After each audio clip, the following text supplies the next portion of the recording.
Welcome back to Oral Hygiene 101. Today we're going to talk about how to properly brush your teeth with an ultrasonic toothbrush. So with this, the ultrasonic action of it, that's doing all the work. With a manual toothbrush, you're having to go at a 45-degree angle, you know, kind of a wax on, wax off technique. But with the ultrasonic toothbrush, really it makes it so simple.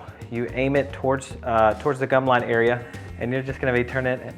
And the ultrasonic action is what's removing the plaque, the biofilm. You know, that's the whole reason why we're brushing our teeth and keeping our mouth clean, is we're removing the oral biofilm.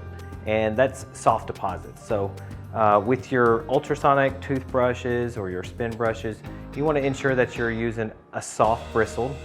So again, when you're brushing the tops of your teeth, you're just going to be kind of letting it go acting hard, just on the top. And then when you're on the gum, the cheek side area or kind of inside on the tongue, that's where you're going to be aiming it at a 45 degree. Studies do show that using an ultrasonic or spin brush does about 80% better at removing plaque than a manual toothbrush alone. And you want to put the same amount of toothpaste on your ultrasonic or spin brush as you would a manual toothbrush.